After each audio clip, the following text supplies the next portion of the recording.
hope that you had, as usual, a very wonderful weekend. Today's program is a special program in a sense that the man I have with me here is a very wonderful man in the achievements that he has. But the key questions we're going to try and answer in today's program is this. Do we need a united Africa in the diaspora? And is it achievable? That's the two questions we're going to try and answer in today's program. Now, unlike our usual Africa Speaks program that discusses the continent's political issues, today's program looks at a rising star among Africans in the UK with a vision to create a united Africa in the diaspora. Mark those words, united Africa in the diaspora. Now, according to him, it is the Africans in the diaspora who will tomorrow unite the continent, and that unity should start from here, where we are. Now, born in Zimbabwe, but has lived most of his life here in the UK, he has achieved a lot more than most people do in their lifetime. His profile is a list too long to read out on this program. It includes award, leadership positions, both in sports and politics, and he has chaired so many African committees here in the UK. Let's have a short break. How it can sometimes take a little distance to bring us a little closer together. With ways to save more when you send more, World Remit is here for you, so you can be there for them.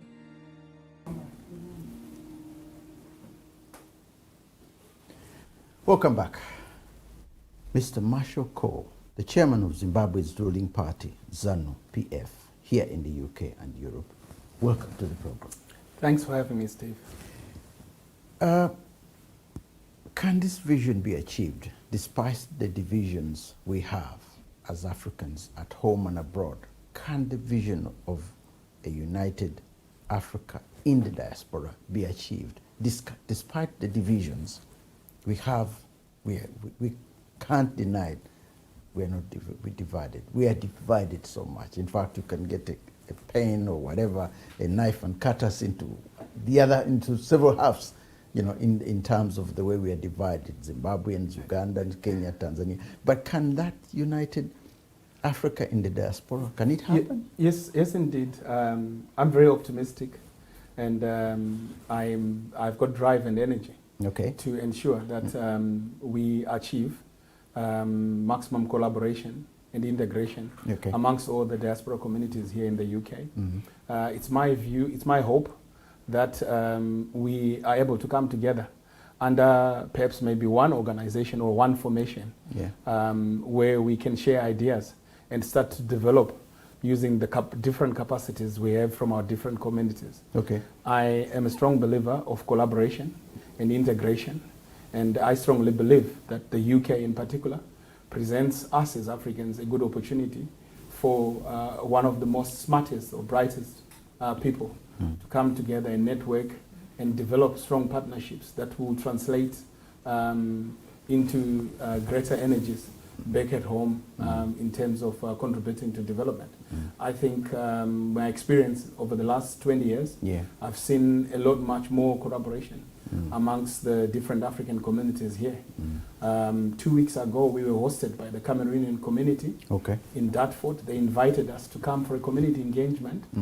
It was through sports, through football, but it later translated into a cultural exchange program and also a business networking event between the two communities. And lately, I've been involved in a lot of engagements with the South Africans. I was invited to their Brand South Africa launch, and we work collaboratively together on many aspects involving politics and economy. It's the same with the Ugandan community, the Nigerian community, Team Nigeria UK, where we collaborated again through sport. But we have started exchanging information and networking from a business perspective and sharing ideas on how we can invest back home and develop our communities back home. So there is a chance. There is, but one thing which I've always noticed is unless there is a common goal somewhere, this is where the biggest problem has always been with the Africans. I've talked to people from Ethiopia. They have a common goal now because those who are fighting, the war going on at the moment in Tigray, in the region of Tigray, they're now all together trying to see how they can raise funds and so on. When Zimbabwe had a problem, Robert Mugabe could get all the Zimbabweans together as a team, and he could do something because they had a common goal. They have something. They were trying to achieve something back home. South Africans under the ANC abroad, we saw so many of them in Uganda at the time, and they were all coming together. Others joining the armed wing to try and, there has to be something. Africans can't come unless there's something that joins them, that they're all looking at an interest somewhere. A Zimbabwean will come into Uganda, invent and say, well, that's Uganda. It's nothing to do with me. How are you going to make sure that that doesn't happen, that we all come in together as Africans? There has to be something, like football brings us together and other things. Is there something you're looking at that could, in fact, we all stand in, make sure that we all stand in one corner as Africans? Well, firstly, I would say one fundamental thing that brings us all together is the Africanness, which we come from. Literally one country. If you look at historically, before the scramble of Africa, we were one country. So actually the Africa that unites us, which means the people that we are, is bigger. The Ubuntu, humanity, is bigger than what can separate us. I think there are remnants of colonialism that comes to want to separate us, for us to actually look at each other differently, irrespective. And I think these were influences that come from colonialism, where you see the rivalry between the Francophone and Anglophone countries. And the countries that were colonized by the Portuguese. I actually think if we eliminate these barriers and see each other as common brothers, of which we are, it's only borders in between. Steve, if I can give you an example, that there are more Swazi people living in South Africa than in Swaziland. Then that tells you that the borders are superficial. There are more Botswana people that live in South Africa than in mainland Botswana. So what that tells you is that the borders are artificial, but predominantly we are one people. And I think if we speak together and think with one mind, we can make progress. And I think there's been a lot of good progress in the diaspora, like I've told you, in the last 10 to 15 years, I've seen greater and more collaboration amongst the diaspora communities here in the UK. We now work together. We have alliances with the Moroccan community here. 2 years ago, we invited Barcovet, we invited actually to go to Rabat in Morocco by the King of Morocco to actually go there and participate in a national event. And this is courtesy of the collaboration that we've built here as diasporans. I actually think the UK presents us with a great opportunity where like-mindedness Africans, we collaborate here, with good resources. And I think we can build on that unity. But what we should not do is to focus on the problem, but focus on the solution. And the solution is integration. Now, I've seen you in politics. Yeah, we discuss politics very well. We have discussed politics before, and you're into management with ZANU, of course. And now I see you in sports as well, as someone who is in sports administration. You're in boxing, you're in football. Where does this passion come from for both? It's very rare to find somebody who's interested in politics and is at the same time interested in, you're a George Weah, for example, of Zimbabwe. George Weah came in, everybody knew him as a footballer. The next thing we know, the man is president of Liberia. Where does this come from? Oh, thanks, Steve. On your side? Yeah, I've always been, had passion with sport. Growing up and at school, I was involved in sports. And largely with organizing and also playing football. And organizing different sports. And I think over the years, what has happened is that I have felt that my purpose is, besides politics, my purpose is also in community organizing. I think I see myself, besides being a politician, I see myself as a community organizer, community builder, and a community leader. I have passion for community, even from the young age when I was at school. I was organizing events and creating ideas for the community. The community where I lived in the past in Zimbabwe always thrived with good community cohesion. I think that's my call, and I'll use it for as good as I can to also help to bring people together. When I came here into the diaspora, it didn't take long for me again to be in that position. If I can tell you, Steve, that 6 weeks when I was in this country, I enrolled at Middlesex University to do my BSc in social science. And I was elected as the SRC president at Middlesex University after I was only six weeks old in this country. So that tells you again that if you eliminate the cultural barriers, and me being an immigrant here, but within 6 weeks, I was in a key leadership position at university level. From then on, I went on to form associations, football clubs, and worked with the community really at grassroots level to ensure that people coalesce together and work together and improve as a team. And that translated obviously into professional sport now. Me co-founding Team Zimbabwe UK and getting involved with we'll talk about that in a minute. The successful-led National Health Clinical Commission Group, this is one of the things that I'm so interested in, which obviously had delivered a total of £9 million effectively savings between 2014 2018. How did this thing happen? Because again, when I look at the commitments you have in sports, and then I look at the National Health Service and the projects that, you know, we need to know more about this, because at the end of the day, money seems to be something that we all look at and say, how does this happen? Do you walk down lobbying millionaires, or do you because even the NHSs are searching for money every now and then. When money is not coming the way the government is not providing it, then we have to fundraising. I also did the London Marathon one time, raising money for Great Ormond Children's Hospital. So how does it happen that you effectively raise this amount of money? I'm very curious about this. Well, professionally, I come from a nursing background.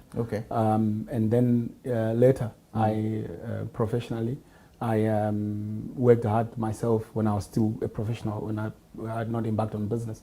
So during my professional career, I ventured from mainstream nursing into commissioning, which is the business side of the NHS. So I became a commissioning manager or a senior NHS health executive, where I was working for CCGs, which they call Clinical Commissioning Group. And one of my fundamental main tasks in those roles was to save the NHS money. There was an efficiency drive within the NHS to ensure that we claw back some of the money and come up with good models to initiate to save the money. So this is where my expertise were, and I worked for different CCGs from Surrey to Northwest London to Berkshire, and working clearly, driving efficiency projects, working to make efficiencies within the NHS. This is at a time when I was working, when I was still fully employed up until 2017, when I left full-time employment to venture into business full-time. And my company, Horizon Care Solutions, focuses again on working with NHS Clinical Commissioning Group and local authorities. We have diversified broadly as a company now. But that experience was borrowed, was gained from working as a civil servant in the NHS. Why couldn't they hold on to you? Years. Why couldn't they hold on to you with that kind of mindset that you have, and holding and trying to make sure that a lot of money is raised, and that then they would say, no, we make sure this man doesn't go. Let's give him more money or something like that. Well, or you simply said no. To be honest, Steve, I always had a clear plan of working, gain experience, and then venture into business. I actually started my commissioning company in 2014 when I was still working in the NHS. So I started growing the company when I was still working in the NHS. And after 3 years, I felt that the company was stable enough to sustain me. So then I left my full-time employment to go into business full-time in the UK. So here in the UK, we predominantly focus on health and a little bit of the sports management with Bora Africa. But in Africa, we have business interest in petroleum, where we have a company that does construction. We'll come back to that petroleum issue, but I need something on football as well, because the Bora Africa Football Management Company, with your specialities here in football players and agents. Football is a multi-million-pound industry. And agents have spoke to several agents from Africa who are failing to even have one or two of their players coming into the Premier League. And it's very, very difficult, even for the FA to meet anybody from Africa just like that to do something. Several friends of mine have tried to say, we go to the FA and we try this, and there's always been a block somewhere. How successful? How come you're so successful? I mean, did God anointed you with some anointed waters? How did you manage to get this through to these people? Because God has always been faithful. I have to admit and say amen. Yeah. But if I have to be very honest, I founded Bora Africa in 2012. Yeah. And it was mainly due to the exposure that I had with global football. Okay. I traveled to World Cup. I was in South Africa 2010. I was in Germany in 2006. Yeah. And I've been to pretty much a lot of the Africa Cup of Nations tournaments. You know, I was in Tunisia 2004, Egypt 2006. So I've been really an avid football fan. But then I felt that as my network was growing and building up, I felt that it could translate also into business, you know. And then we founded the football management company. We have had a lot of success. You know, we've negotiated kit deals. We negotiated a kit deal for the Zimbabwe national team. Okay. Yeah, with Mafro, we've helped clubs in Africa to source sponsorship. We work with personalities, we work with players, we work with different football organizations as well, and support a lot of things. You know, it's very multifaceted in football management, but we have been successful. And I also want to say, being based here in the UK gives an advantage in terms of networking. The key thing, somebody listening to us will question, you know, you've traveled all over the world in football, and you've gone there. You've seen a lot as far as football is concerned and other sports that you are into the management. The money is the key thing. Budget has always been a major issue with the Africans. I know several agents who have been trying to even sell their players, to trying to get some players through, and they're always having it difficult. Don't you find it any difficulty in saying you're raising funds for, like, you raise money for the Zimbabwean team over here, and then they travel to Zimbabwe? This is something that I've read about. Do you find it easy, or do you have to get into your own pocket and pay some of these issues, pay some of these travels or whatever, or it's through simply a management structure that you have in your? Oh, to be honest, our business is quite solid in terms of how we manage it. Okay. Yeah, but if I can tell you in terms of maybe one of our new projects that we are working now with Bora Africa, is that we have identified that, for example, I'll just give you an example, that FIFA offers a lot of development finance to National Football Association.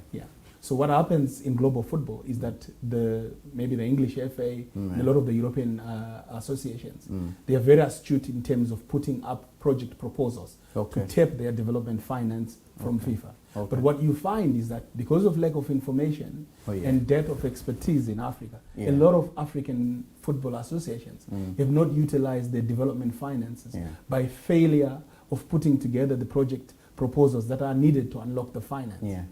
Only a very few countries like South Africa and Egypt have been able to unlock a lot of this development finance that is sitting. Could we say maybe that's corruption as well? Maybe this money is going down, no, but I don't think it's corruption, but I think it's just lack of expertise. So with our company, this is one of our key focus. I think from now and going in the next 3 years, we're going to be approaching a lot of these football associations from Africa and supporting them to write project proposals to unlock their development finance. So that's something that we are going to focus for them to do, and this will also help to develop football in Africa, because a lot of this development finance will go into developing football stadiums, grassroots football infrastructure, and a lot that happens in football countries.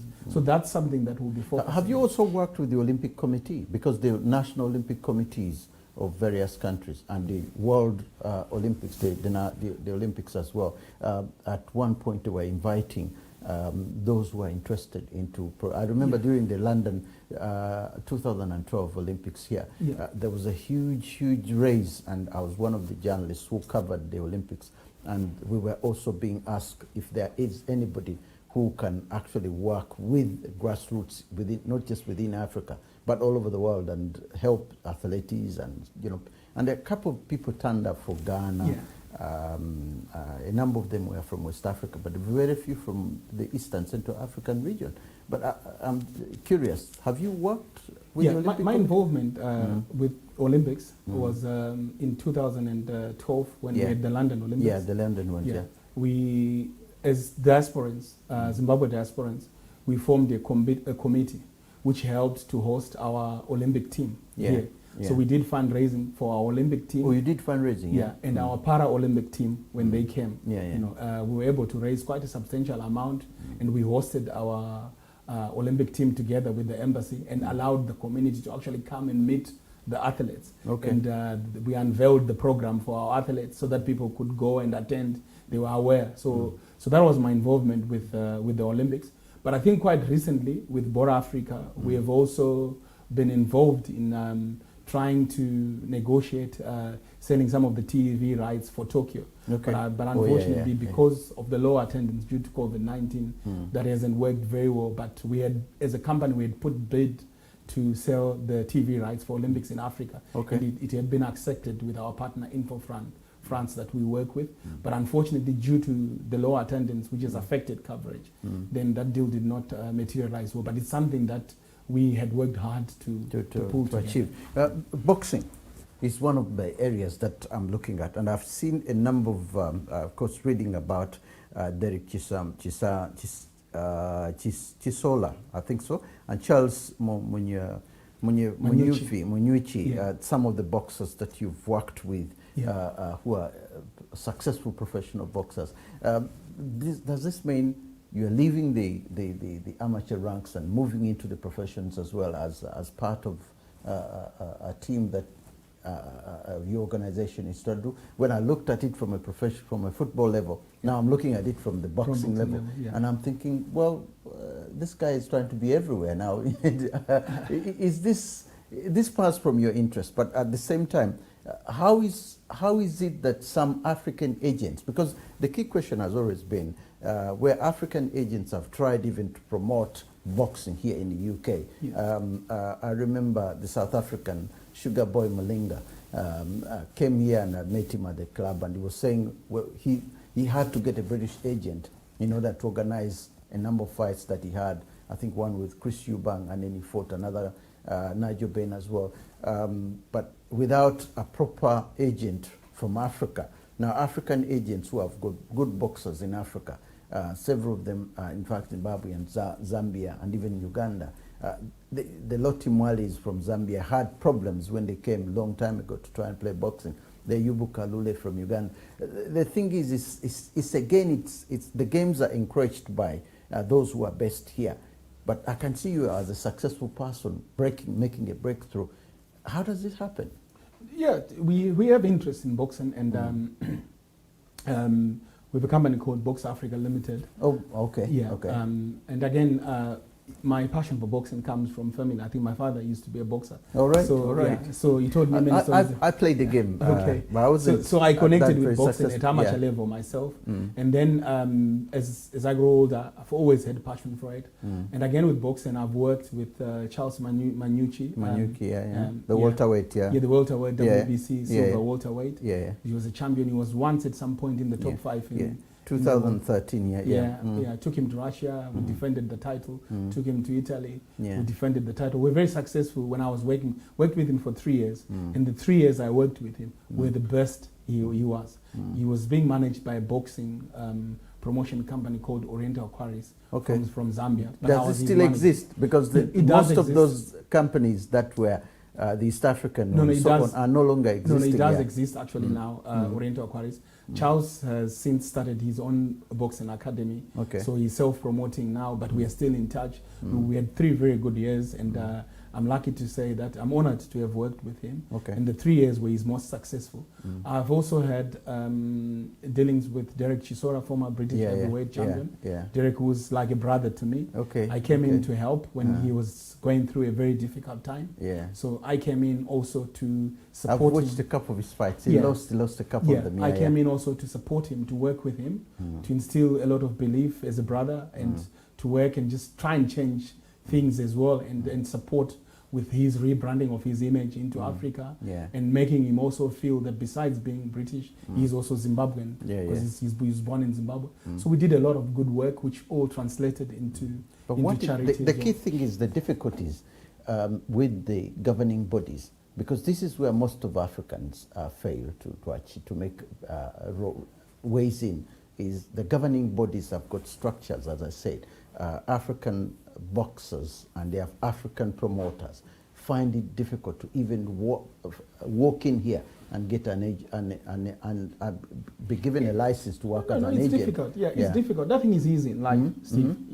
And I think it's also not necessarily to use the race card as such, but I think it's how we conduct ourselves, the setup we have. Look at Matchroom. Matchroom was small. They went to Sky and they brought the idea to say, we want to bring live boxing to Sky, when there was no live boxing on Sky. They had an idea, which they then translated into something big. Now they're untouchable with AJ and everything that they have. So I think today is to do also. So sometimes we should not be afraid of the system. But when we force and push, the system will open and it will accept us.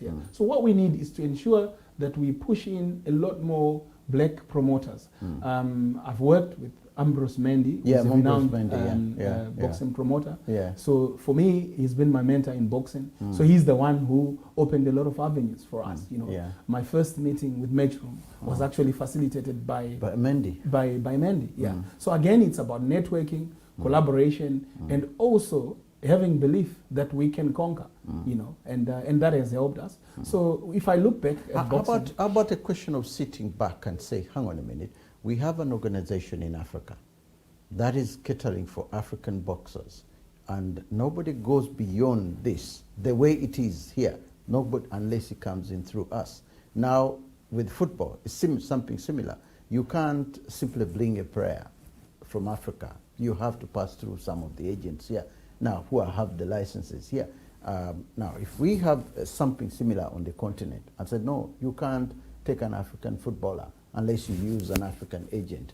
The structure could work both ways in a way that it will open up the system here in boxing. Similarly, we could say, we've got good boxers in Ghana, Nigeria, and so on, but this is the law we have. We can't come in unless you use one of our own. But can that structure work? Yeah, that structure can work. But I think firstly what we need to do as as Africans and in Africa, is to also learn to invest in the sport. Oh, right. The sport is heavily invested here. Boxing is a big thing here, even at Olympic level. It's heavily invested in. Even at amateur, if you visit and tour the amateur clubs here, the facilities there, they've hugely invested in it. So I think for us in Africa, from a boxing perspective, we have a lot of talent. But then we need to create opportunity, like you're saying, for our talent. Because talent alone without opportunity will die. It will die, exactly. And then this is where now we play a role as the diaspora to be able to create these opportunities for ourselves, to register boxing promotion companies here, to have people that are match agents that can arrange matches for the African boxer and open up a little bit. And this is the work that I've been doing with my colleague, Daniel Lutaya, who's also from Uganda. So we came together as Zimbabwean and Uganda, and we formed Box Africa Limited together. And it was mainly to focus on harnessing even content from Africa, of boxers that are in Africa, and bringing it around here and showcasing it on mainstream media here, so that they can discover our talent. So it was through that formation of Box Africa Limited, which now got me involved with Charles Manucci, going to Africa to tap up talent. And as I speak with you right now, we have a boxing academy in Chitungwiza in Zimbabwe, which has got about 20 boxers, amateur boxers. That's very good, youth offenders, and we're just continuing to work and ensure that one day we'll be able to nurture our own Mike Tyson from that. We've set the infrastructure, but we need to invest in it for it to work. Money has to go into it for it to work. Now, I wanted to move away from the sports a little bit and come back to the Pan-Africanism. This is one of my key areas. It's one of the areas that I've been really questioning, or even myself, and questioning other Africans as well. Now, Pan-Africanism is a dream that included, of course, the great people like Kwame Nkrumah, Lumumba, Mandela, Mugabe. They've all talked about Pan-Africans, and they believed in the project. And what you propose is African dream of Pan-Africanism here in the UK. People love it. Some people hate it. Some people, even Africans themselves, are saying it will never work. There's that impossibility. There's a possibility. It can't work, and it hasn't worked ever since. It's over 70 years since these people have been singing about it. And here you are coming up with a Diaspora United Africa, which is a form of Pan-Africanism. This dream, how is it going to be sold to the Africans? Because this is where the biggest problem is. For Africans to buy it, then when they buy it, they buy into it, they will even get money out to promote it, to make sure that it goes away. We're willing on this TV station to promote it and fight for it. But someone has to sell the idea, and you're trying to sell that idea. Well, I'm trying to sell that idea here in the diaspora, that we need to integrate and collaborate as Africa and speak with one voice and fight for each other and create opportunities for us together. And this has seen my involvement with an organization which was called the Association of African-Owned Enterprises, which I worked with, and from a business point, we're trying to drive African collaboration in business. But Steve, if I'm going to be honest, what I'm talking about now is not new.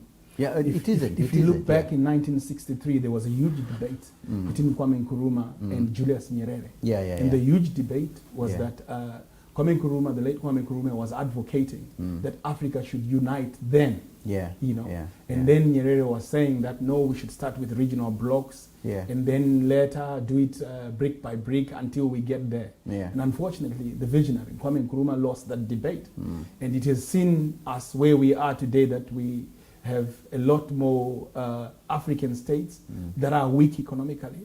The global economy now calls for inclusivity. Numbers is the big game here, from a population point of view and also from a resource point of view. So imagine if we are to stand alone as Africa with one currency, with the population that we have now, what sort of impact will we have to compete with the global economies? When I talk of the global economies, I'm talking of China with 1.4 billion population, massive means of production, talking of the US economy and the European Union. Steve, for me, Africa needs to unite. And now more than ever, we need one united Africa to stand together and fight this global war of economics together. Now it's a numbers game. Yeah, it is. If we come together, we become one of the, if not one of the strongest economies in the world. We've got the resources. We've got the resources. We've got the labor force as well. And now with the diaspora, we actually also have the resource intelligence in managing the huge economy that we have. So what divides the divisions that we have today are benefiting our competitors. So we need to come together. There's power in collaboration. Yeah, there is. The key thing, even which failed in Nkrumah at the time, is to sell. The whole idea, everything goes with selling. If you fail to sell something to somebody. Now, our biggest problem in Africa, and this is something which I've gathered from a number of people, is the education structure in Africa. You have a very good idea. I have a very good idea. But we can't sell it to the others who, for someone to buy it. This is where Nkrumah failed.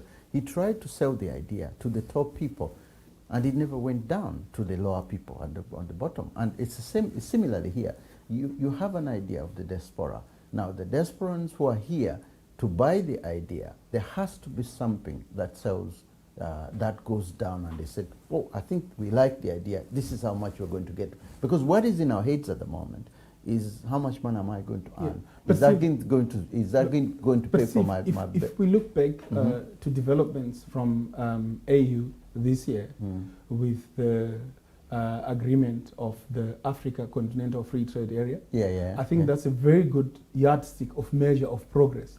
That now we have an Africa that has agreed predominantly to trade with each other, to lift the trading boundary with each other. So I actually think that this is a very good starting point that gives us motivation now to say, you know what, this is a very good starting point now.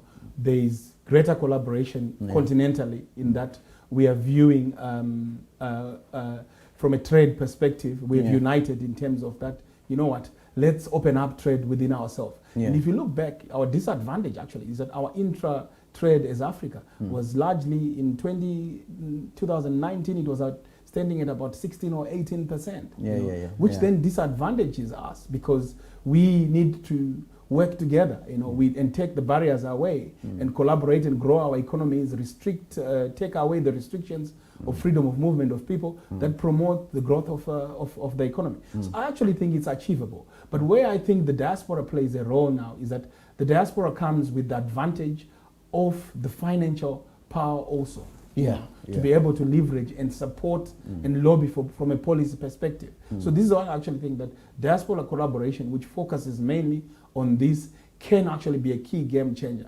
And I'm glad that the AU are starting to value the input of diasporans. And many African countries as well have started to value, to initiate diaspora policies and value the impact and influence of diasporans. So this is why I actually think that being here as the diaspora, it's easier for us to converge and then support in terms of putting together a formula that can drive that broader integration.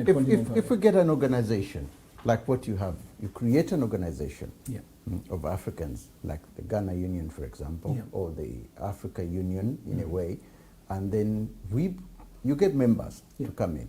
Members come and they pay. The ideas flow.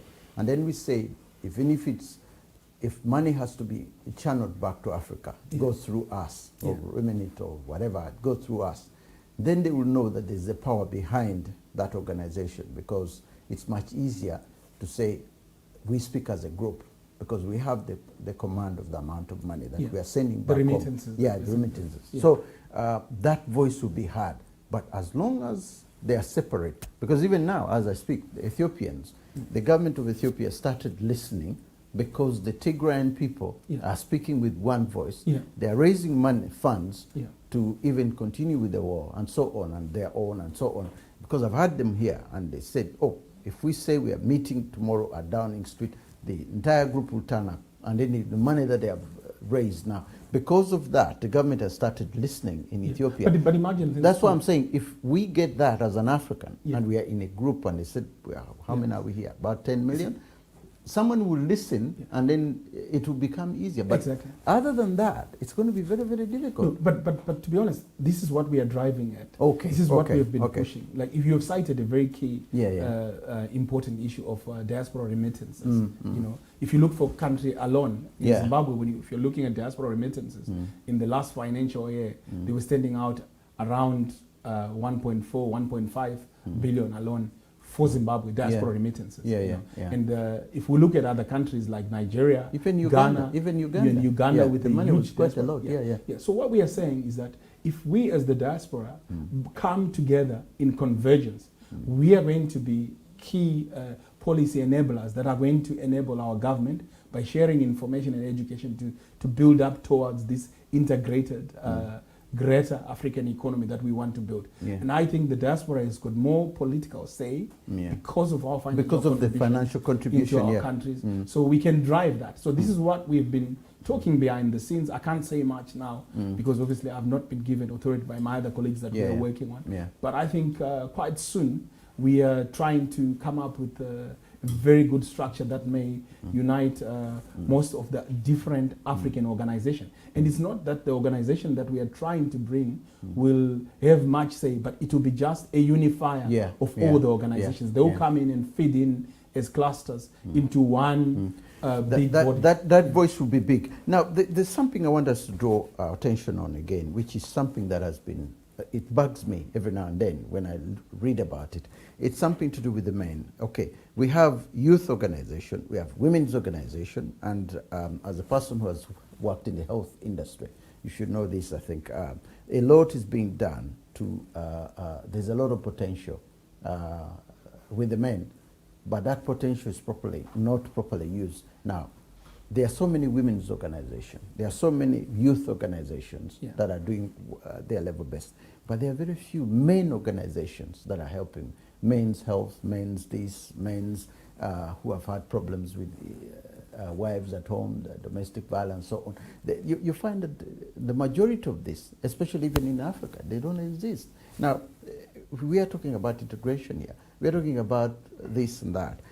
As a person who has worked within the health sector, and you've seen the health of men, and you've seen the problems men go through, could we now say we also need to have men's organizations? Because they're very rare. The British have got a number of men organizations. Fathers United for Justice is one of those that I've attended conferences on, so on. But there are no main organizations of Africans, of African men saying, oh, we need to form an organization for men only as well, something to maybe boost our health as far as it concerns. Prostate cancer is now only killing quite a number of Africans. Other diseases are coming in. There's nothing geared towards that. If a man has a problem, psychological problems, where does he run? You know? I think I understand where you're coming from, but maybe let me first justify why the focus has been on men and women and children, and youth empowerment. Yeah, I think that focus, if you look at the Agenda 2063 of AU, the priority is obviously investment into women and investment into youth to eradicate poverty and curtail drug abuse issues.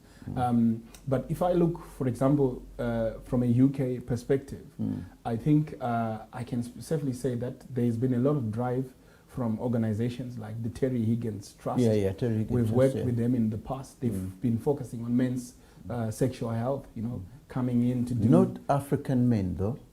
Predominantly African men, actually. Predominantly? Yeah, coming in to do AIDS tests and offering sexual health promotion to a lot of African men. We've worked with them for, I think, the last 5 years or so. We're doing tournaments. There are always huge presence of them coming to promote. But I'm not saying this is enough.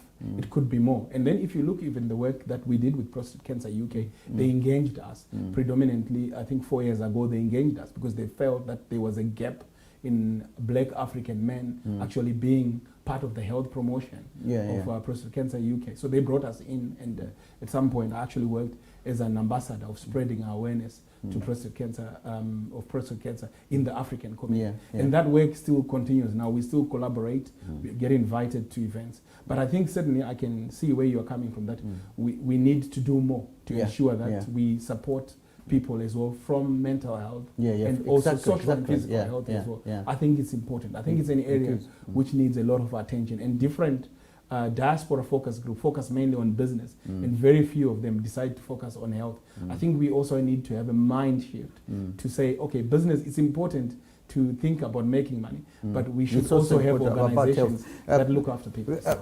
The reason why I bring that up is that it's much easier to bring in the Africans, and then, of course, bring in the women who jump in if it's a women's organization group, for example. Because I've been to a Nigerian and I think one Ghanaian organizations.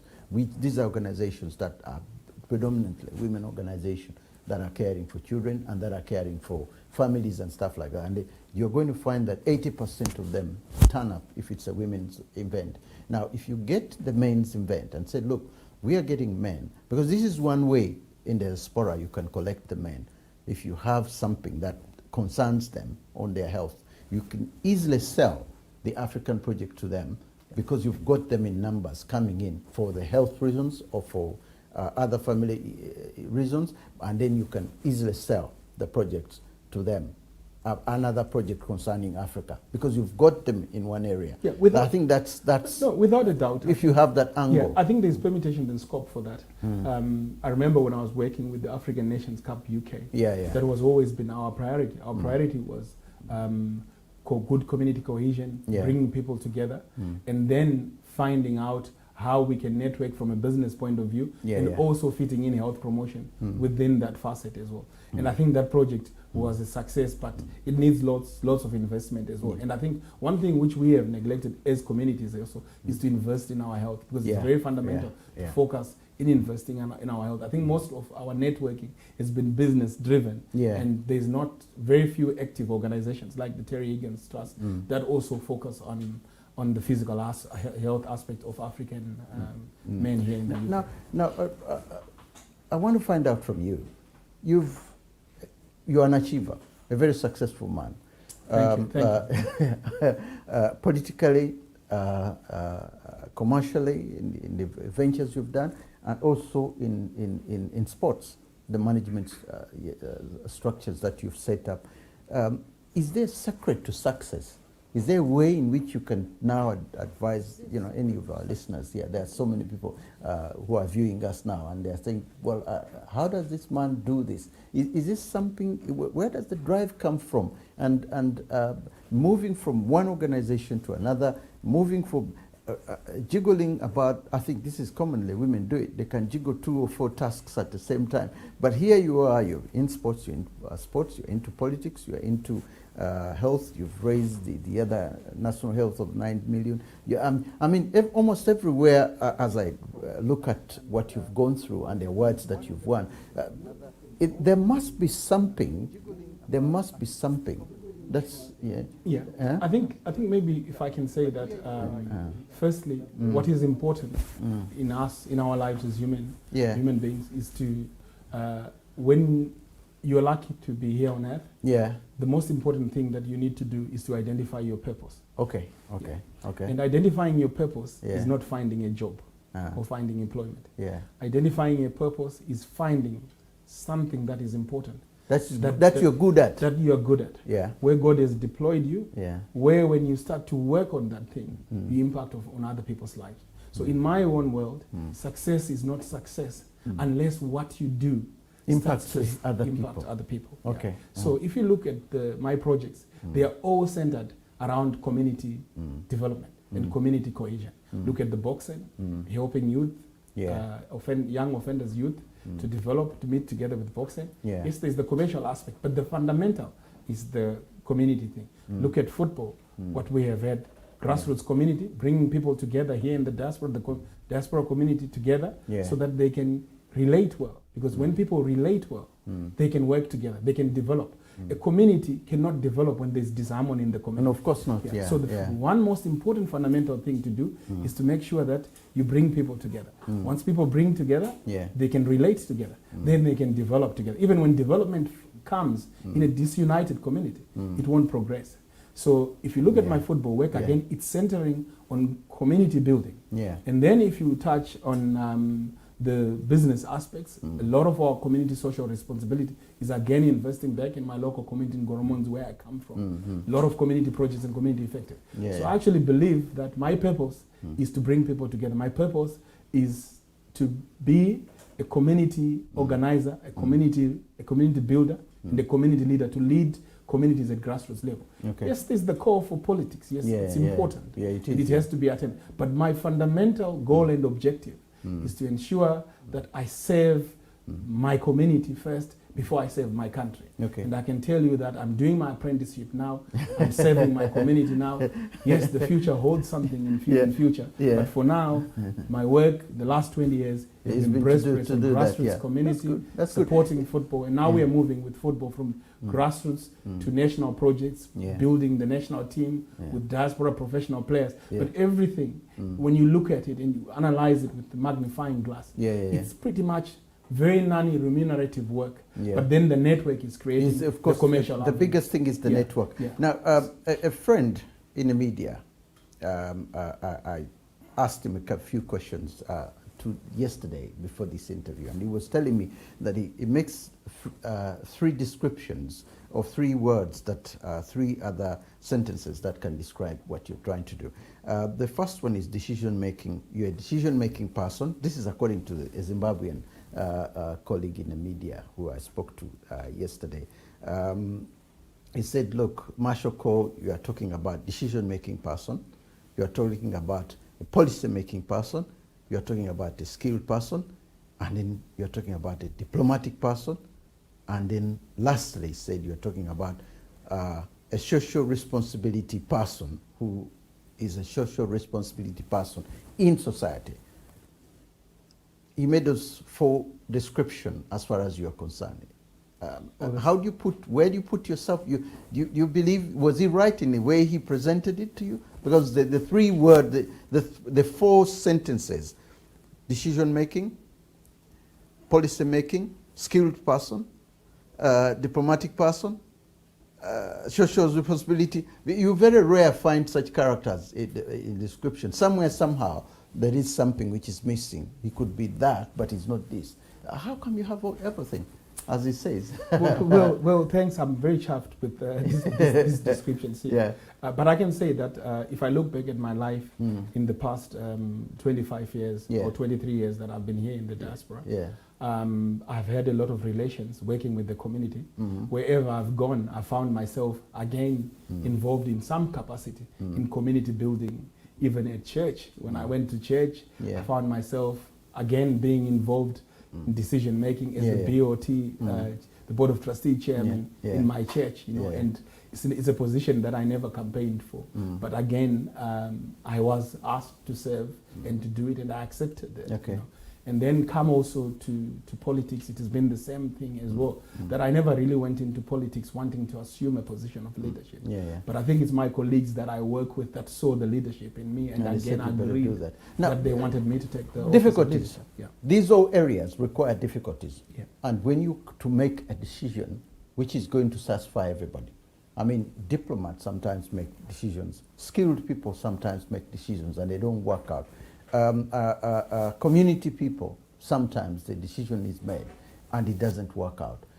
And have you ever faced a decision which you are saying, you know what, again, I think I'm going to wash my hands over this. I'm moving away from this, and it's a tough decision to make. There has to be something somewhere, because so far everything is moving so smoothly, but they have, at some point in your life, you must have either come across something which made a breaking point somewhere where you are either, Now, how do you handle that? That pressure, that pressure is usually something that people walk away from. Definitely, Steve. You know, I'm in politics, and I know. In politics, you don't have to invite trouble. It's there already. When you get, you find it.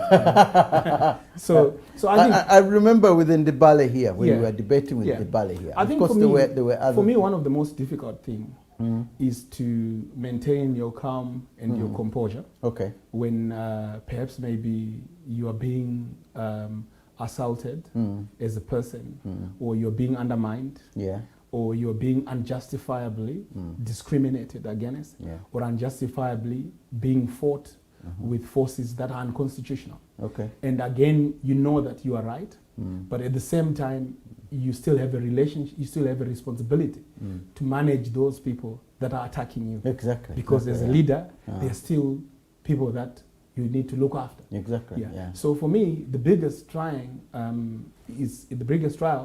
was to ensure that I maintain my composure under adversity.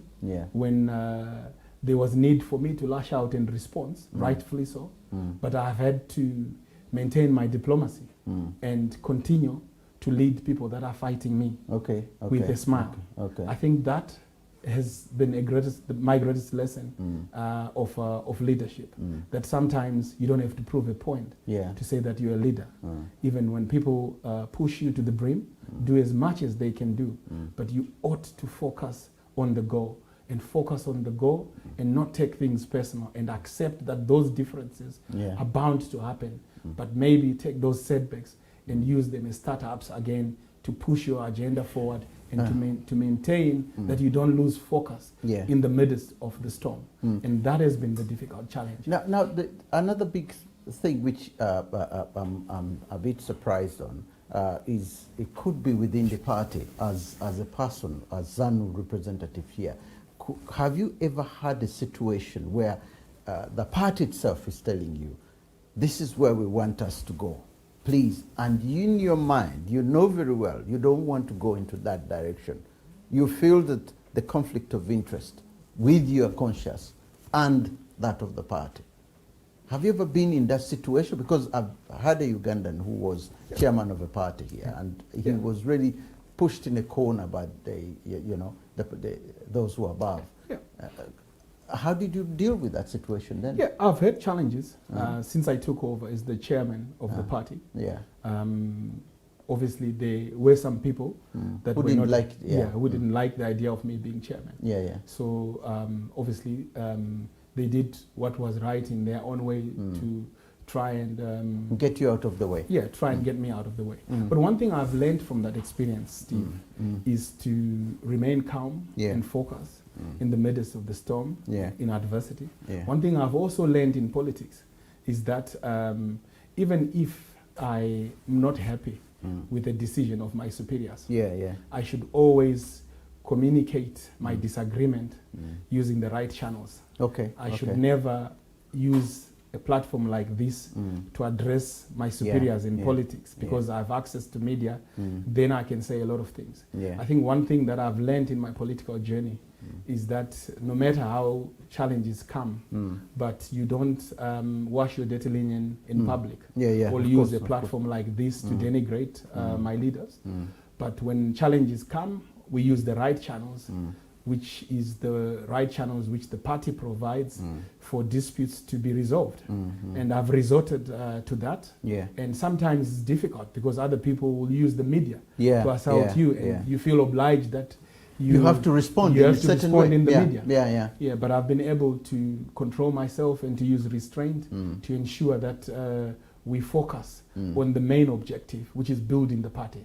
And also, when I have had to die a little for the sake of progress, I've done that. I've taken the humiliation for the greater good of the party. That's good. That's a very good one. And I've noticed that very few people stand their principles and stand their ground. I've noticed that when I've done that, although to people that may see, they may perceive as if I've lost, but I've seen internally and emotionally that I've gained a lot to remain diplomatic in everything that I do.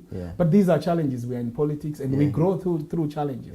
They're accepted, and we have to go through them in order for us to fly like eagles. So I've relished and enjoyed being ruffled as well. But I've remained committed to our party, ZANU-PF, and I'm glad I'm here, and I still have a lot to offer to the party. This is perhaps maybe only the beginning of my journey. Of course. I believe in that. Now, I can't let you go without having something on Zimbabwe and the president.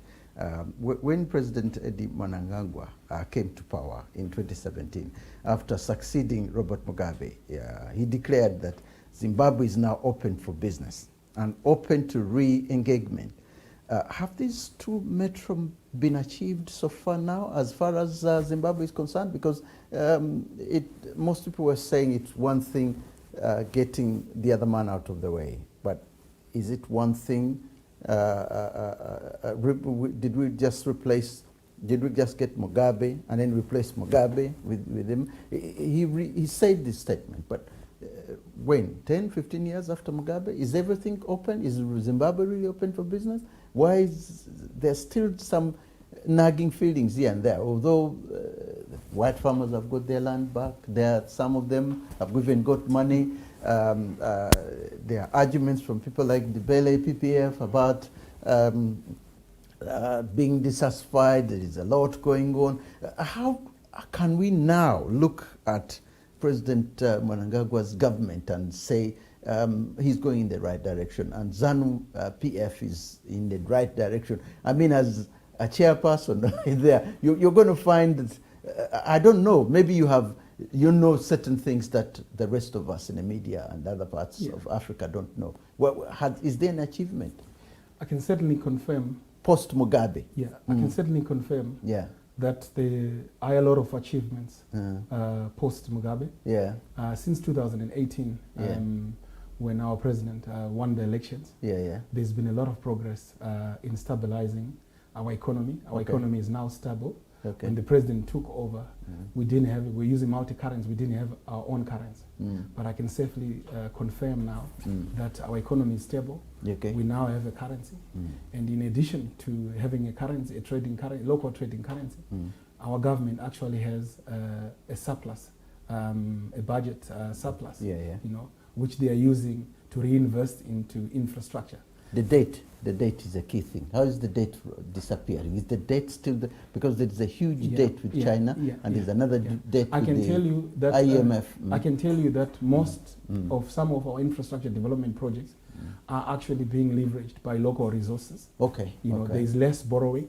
When President took over, there was a huge budget deficit. When he took over, the government was struggling to pay its civil servants. But through his visionary leadership and his proactive government, by bringing in good people in government that have got good conscience, that are hardworking. The economy has been transferred. Okay. Major infrastructure is being transferred. We've got roads, rehabilitation happening in all the four corners of the country. Yeah. No one is being left in this development. The power shortages have gone. As I can speak with you, there's no food security issues in Zimbabwe. This year we had a bumper harvest, the best we've had in 15 years. How do you see the future? The future. Lastly, this is the very last thing, because we're running out of time. How do you see the future of Zimbabwe in the next 10 years from today? Because all the things that you mentioned are ongoing. Well, economists have projected, again, alone this year, that our economy is going to grow by about 7.4%, and they are projecting a 5.4% growth next year from an economic point of view. Under our vision, which is Vision 2030, transforming Zimbabwe into a middle-income economy.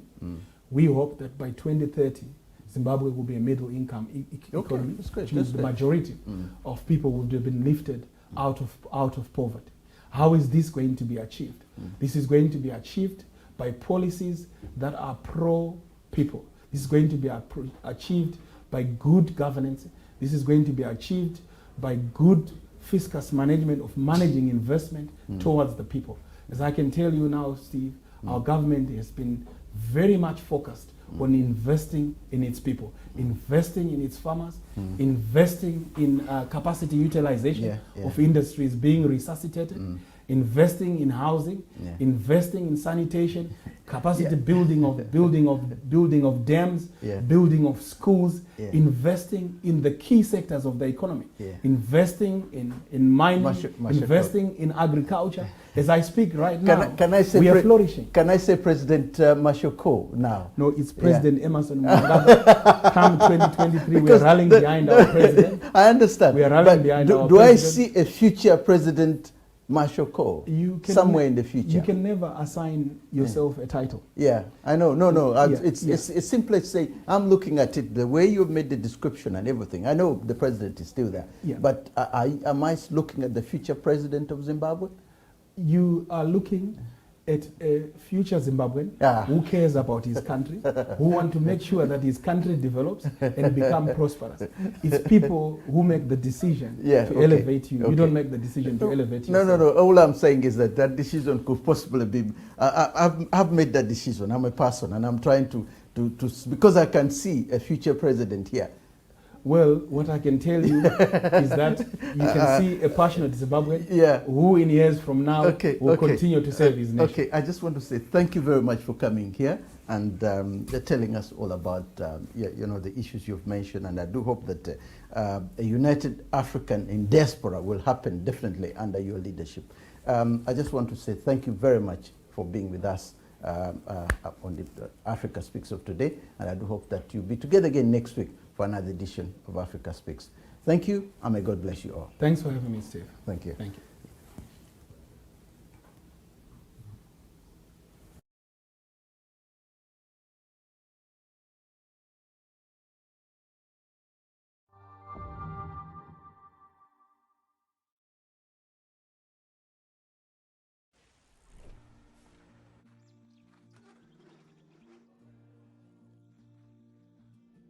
At World Remit, we understand what the journey is about, how it can sometimes take a little distance to bring us a little closer together. With ways to save more when you send more, World Remit is here for you, so you can be there for them.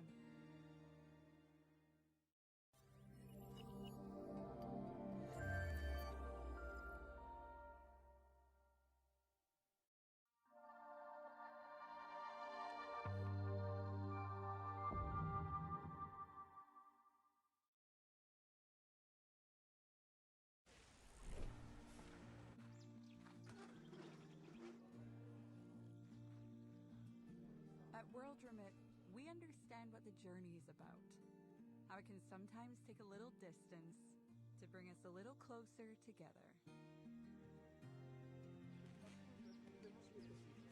With ways to save more when you send more, World Remit is here for you, so you can be there for them.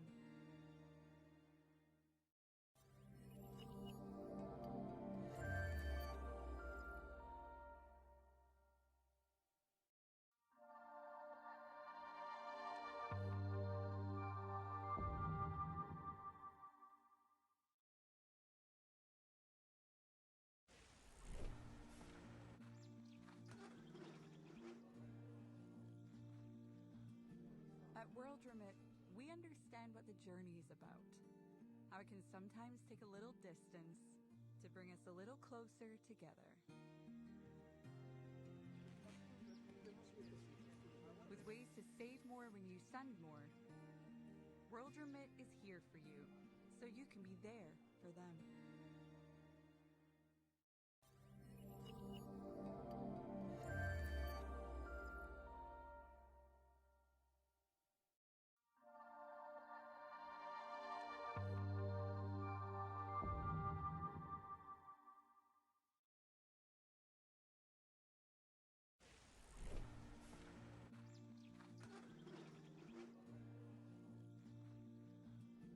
At World Remit, we understand what the journey is about, how it can sometimes take a little distance to bring us a little closer together.